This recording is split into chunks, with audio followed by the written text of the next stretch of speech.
If you want to get high in Colorado Springs, and by high I don't mean on drugs, I mean in elevation, then you'll want to head up to the top of Pikes Peak. This mountain is an elevation of 14,000 feet, and there's two cool ways to get up here. One, you can drive on the Pikes Peak Highway. The drive from the bottom is about 45 minutes from the bottom to the top. It's about 19 miles. You do have to pay. It is a toll road. It's $18 per adult in 2025 when I'm filming this. The other way to get up here is to take the cogwheel train. This one takes a little bit longer, about 75 minutes to get to the top. This one's going to be more expensive. It's about $70-ish per adult. The cogwheel train definitely going to be the more scenic way to get up here. But the cogwheel train is only going to give you a limited amount of time to be at the top. So if you want the most relaxing time at the top, then drive. Because with the drive, you can be up here as long as you want to. The drive is pretty scenic on the way up. There's lots of different places to stop. Picnic areas, hiking trails, there's reservoirs. There's even a gift shop and an inn where you can get some food on your way. Now, if you are planning to do the drive and you're doing it in summer, make sure to make a reservation, because you do have to make a reservation to drive Pikes Peak Highway in the high season. If you're doing it in the winter, no problem, just go ahead and drive. Do check the weather conditions though, because obviously they close this road when it gets too snowy.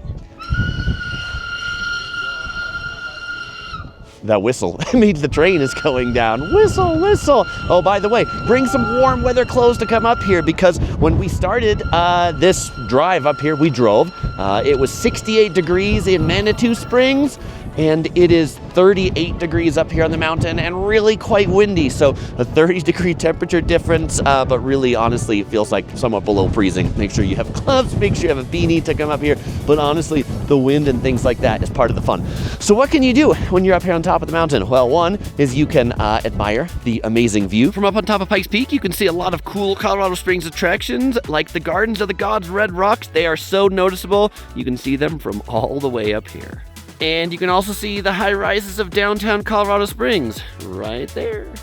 Two, you can kind of like walk around the top of the summit.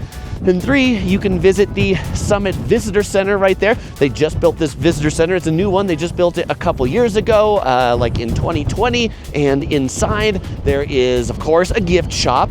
There is the famous cafe where you can get donuts that are supposed to taste better than any donut you've ever had, because you're having that at a really high elevation. And there's some exhibits that you can see the history of Pikes Peak, and you can also see like a 3D representation of the mountain. Okay, that's about as long as I can record out here because I didn't put my gloves on and my hands are getting pretty cold. Let's ask the princess. Princess, what do you think about being up here on the top of Pikes Peak? Good, but my lips are getting cold. Your lips are getting cold? Oh, I got the snow. Do you see snow? Yeah, there's snow up here in November. We didn't see any snow in the bottom of Colorado Springs, but from maybe about 11,000 feet, we start to see snow. Do note that if you're taking the train, there are no restrooms on the train, so make sure to use the bathroom before you go. And if you're doing the drive, you will need at least a half gallon of gas before they let you drive the hill. So make sure to gas up on your way, because there are no gas stations on the mountain. Oh, and you remember what I said about elevation is no joke in Colorado Springs? Oh, super high up here. Make sure you take it easy, because, I don't know, I'm getting a little lightheaded. Oh, the other pro and con of train or not train is if you take the train, you're going to be at the summit with lots and lots of other people, because there's lots of people that come on that train. And if you're driving, you can time it to go in the visitor center and get your donuts once all the people on the train left. By the way, when I said this train was departing, it takes a long time after it blows those whistles for it to actually go.